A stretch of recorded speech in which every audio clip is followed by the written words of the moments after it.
Bandara Mahrabat menjadi sasaran rudal Israel yang terekam melalui video milik warga Iran. Api dan asap tebal terlihat di atas Bandara Internasional Teheran, Iran. Bahkan selain serangan terhadap kilang minyak Iran, militer Israel juga akui menyerang Bandara Mahrabat. Bandara Internasional Mahrabat merupakan salah satu dari dua bandara di Teheran, Iran. Bandara Mahrabat juga digunakan untuk mengangkut senjata ke kelompok-kelompok militer yang didukung Iran di seluruh Timur Tengah.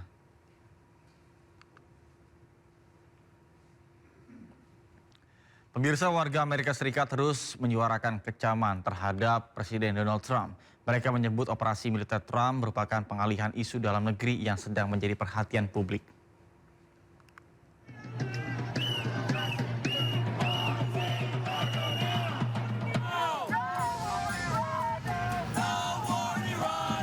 Ratusan demonstran berpawai melalui jalan-jalan kota New York dengan membawa bendera dan plakat hentikan perang Israel ke Iran di tengah ketegangan yang terus berlanjut di Timur Tengah. Ratusan demonstran berkumpul di tengah kota mengecam serangan IS Israel terhadap Iran dan menyuarakan diakhirinya agresi tersebut. Di Los Angeles, puluhan demonstran berkumpul di balai kota menentang konflik yang meningkat setelah pembunuhan pemimpin tertinggi Iran, Ali Khamenei. Mereka menegaskan bahwa perang tidak menguntungkan warga Amerika. Seorang demonstran berpendapat bahwa tindakan Trump hanyalah untuk mengalihkan perhatian publik dari kasus Epstein Files. I don't think Trump thinks at all, first off, but right now it's a little bit deeper than this. He's trying to distract us from the Epstein file. Eskalasi unjuk rasa diprediksi terus meningkat jika AS Israel tidak menghentikan operasi militernya. Di Washington DC, ratusan orang kembali mengecam serangan AS Israel dan menyuarakan diakhirinya agresi tersebut. Dalam unjuk rasa ini, sekelompok Yahudi Ortodoks mengutuk serangan Zionis Israel terhadap Iran. Seorang pengunjuk rasa mengatakan bahwa Iran berbeda dengan Venezuela. Iran akan lebih resisten dari pihak-pihak yang mengganggu kedaulatan mereka. Pemirsa, Presiden Amerika Serikat Donald Trump menyatakan perang melawan Iran kemungkinan hanya akan berakhir jika Teheran tidak lagi memiliki militer atau kepemimpinan yang tersisa.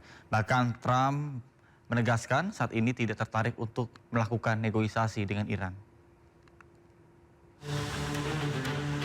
Presiden Amerika Serikat Donald Trump pada akhir pekan lalu menyatakan perang melawan Iran kemungkinan akan hanya berakhir jika negara tersebut tidak lagi memiliki militer yang berfungsi atau kepemimpinan yang tersisa.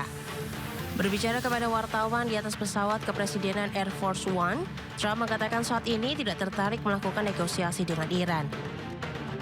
Ia bahkan menyebut kampanye serangan udara yang berlangsung dapat membuat perundingan menjadi tidak relevan apabila seluruh calon pemimpin Iran terbunuh dan militernya dihancurkan. Unconditional, not conditional.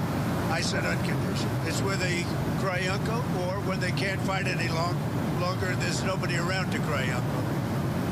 That could happen too, because we've wiped out their leadership numerous times already. So it's if they surrender or if there is nobody around to surrender, but they're rendered useless in terms of military.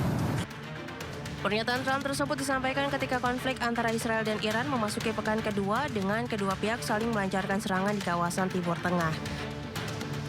Sebelumnya, Presiden Iran, Masoud Pezeshkian, menyampaikan permintaan maaf kepada negara-negara tetangga yang terdampak serangan Iran dalam upaya meredakan ketegangan di kawasan Teluk.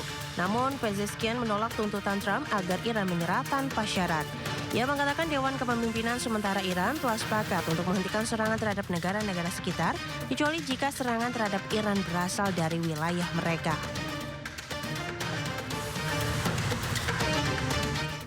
Pemirsa, Amerika Serikat mulai merasakan dampak perang antara negaranya dengan Iran. Terganggunya pasokan energi global memicu lonjakan harga BBM di negara Paman Sam, bahkan hingga $7 per galon. Warga di sejumlah negara bagian Amerika Serikat mengeluhkan kenaikan harga bahan bakar minyak. Harga bensin di beberapa negara bagian bahkan menyentuh $7 Amerika Serikat per galon atau Rp119.000. Antrian panjang kendaraan di SPBU kini menjadi pemandangan sehari-hari negara bagian California, Amerika Serikat. Mirip di Indonesia, warga Amerika rela antri berjam-jam untuk mengisi BBM yang lebih murah. Ini pun merupakan dampak perang Iran dengan Amerika Serikat dan Israel yang mengakibatkan terganggunya pasokan energi global.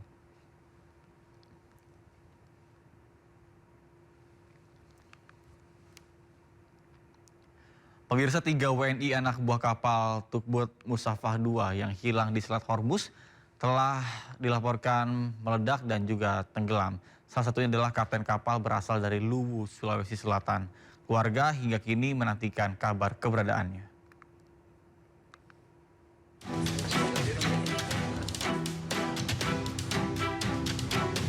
Kapten Miswar Maturusi, warga desa Patedong, Ponrang Selatan, Kabupaten Luwu, Sulawesi Selatan, hingga kini belum diketahui kabarnya.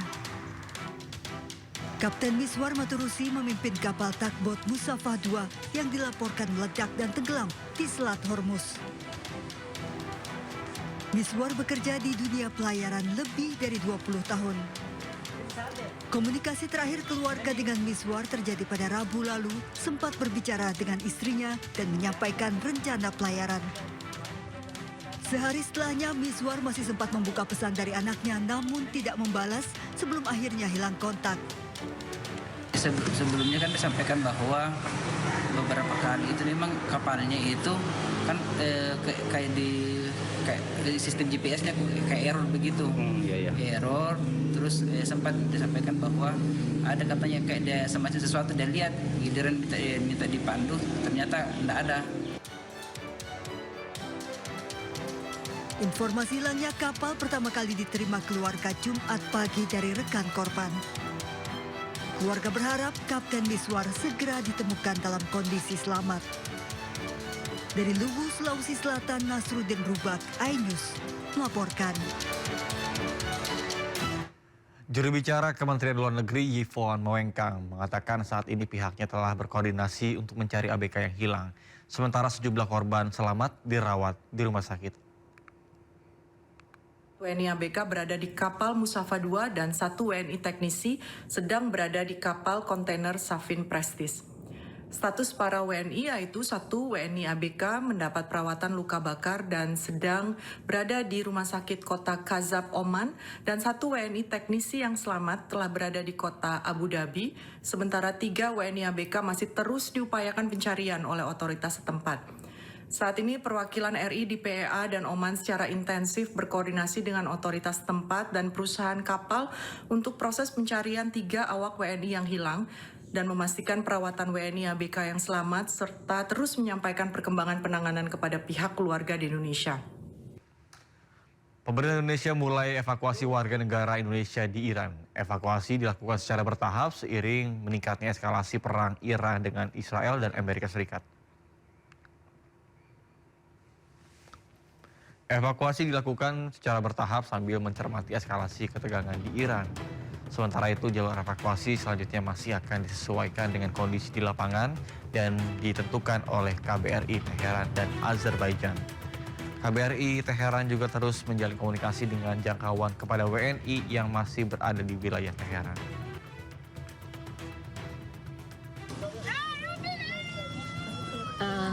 Rencana evakuasi WNI di Iran tentunya mencermati perkembangan situasi dan keamanan di Iran.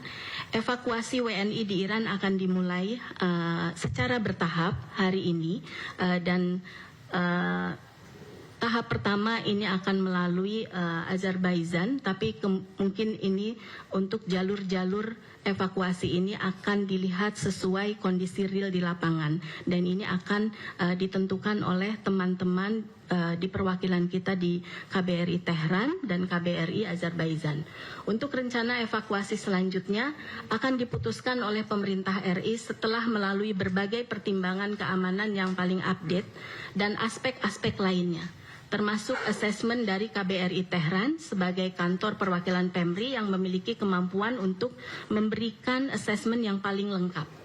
KBRI Tehran juga akan terus melakukan engagement dan outreach dengan para WNI yang masih ada di wilayah Tehran, baik WNI yang tinggal menetap di sana maupun WNI yang kebetulan sedang berada di wilayah Iran saat ini. KBRI akan terus beroperasi memberikan bantuan keperluan kepada seluruh WNI yang masih berada di Iran. Rekan-rekan media, kami menyadari keingintahuan publik mengenai detail dan perkembangan seluruh proses evakuasi bertahap ini, namun juga diharapkan publik dapat memahami bahwa terdapat hal-hal di lapangan yang masih perlu banyak disesuaikan mengingat situasi di lapangan yang sangat dinamis. Oleh karena itu, akan sangat dihargai apabila masyarakat juga dapat terus memantau berbagai update informasi resmi yang diberikan oleh Kementerian Luar Negeri dan juga memberikan ruang gerak bagi seluruh tim yang terlibat untuk menjalankan tugasnya, termasuk tim KBRI Tehran sebagai penjuru utama dalam proses. Informasi lainnya pemirsa, jemaah umroh asal Yogyakarta dan juga Solo tertahan di Jeddah, Arab Saudi imbas dari konflik di Timur Tengah. Jemaah yang seharusnya pulang pada Senin 2 Maret terpaksa menunggu keberangkatan selanjutnya. Travel lain juga semuanya terpending dan dialihkan di hotel transit Jeddah. Inilah video salah seorang jemaah umroh asal Yogyakarta yang menginformasikan bahwa para jemaah tertahan di Jeddah, Arab Saudi. Mereka turut terdampak konflik Timur Tengah yang makin memanas. Rombongan jemaah asal Jogja dan Solo ini seharusnya terbang pada Senin 2 Maret dini hari waktu setempat. Namun penerbangan mengalami penundaan hingga akhirnya dibatalkan dan para jemaah dipindahkan ke hotel. Pihak Kanwil Kementerian Haji dan Umroh DIY mengaku telah koordinasi dengan berbagai pihak di Arab Saudi demi keselamatan jemaah umroh asal Indonesia. Informasi bahwa ada jemaah kita yang tertunda penerbangannya karena ada eskalasi ini, cancel dan lain sebagainya. Nah, ini sudah ada tim yang mendampingi, sehingga insya Allah kantor urusan haji ini nanti akan memberikan pendampingan terkait dengan kesulitan-kesulitan dan mencari solusi terkait dengan jemaah yang mengalami kesulitan yang ada di sana. Berdasarkan data Kementerian Haji dan Umroh Republik Indonesia, sebanyak 58.000 jemaah tertahan di Jeddah. Meski demikian, Kementerian Haji dan Umroh menjamin keselamatan jemaah asal tanah air. Dari Yogyakarta, Galih Wisma iNews melaporkan. Pemirsa, imbas meningkatnya konflik di kawasan Timur Tengah, Komisi 8 DPR RI meminta pemerintah menyiapkan berbagai skenario untuk penyelenggaraan ibadah haji tahun 2026. Adapun salah satunya adalah dengan tidak memberangkatkan jemaah jika situasi tidak memungkinkan.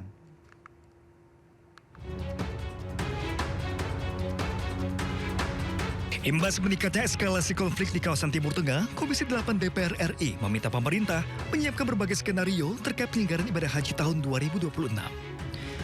Salah satu skenario yang perlu dipersiapkan adalah terkait kemungkinan tidak memberangkatkan jemaah jika situasi keamanan tidak memungkinkan.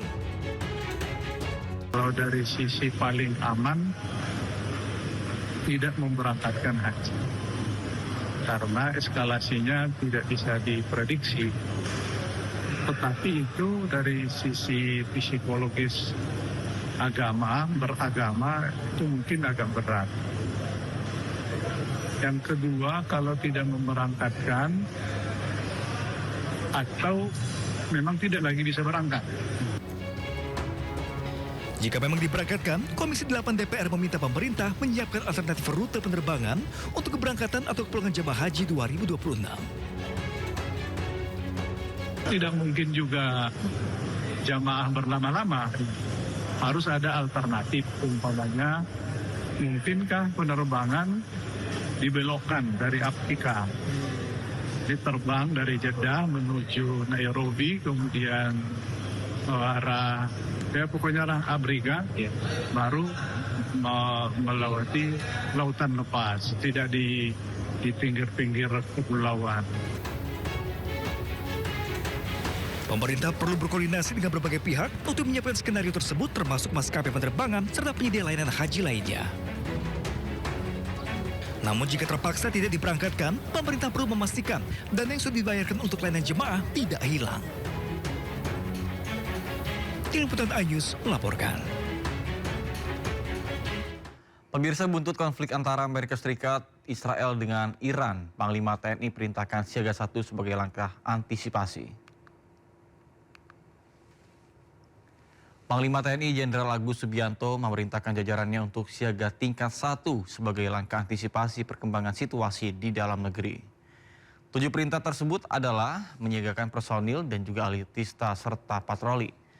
melakukan pengamatan udara selama 24 jam penuh.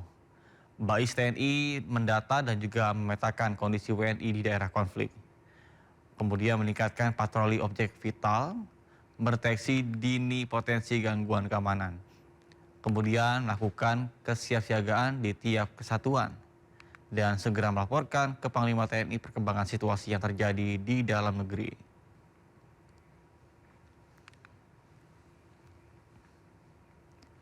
Sementara itu, pemirsa, Mabes TNI merespon soal status siaga 1.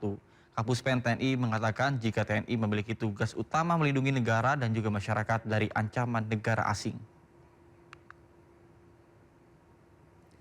Kapuspen TNI Brigjen TNI Aulia Dwi Nasrullah menyebut bahwa TNI siap siaga mengantisipasi perkembangan lingkungan internasional, regional maupun nasional. Upaya TNI perkuat pertahanan negara adalah memeriksa kesiapan dari pasukan.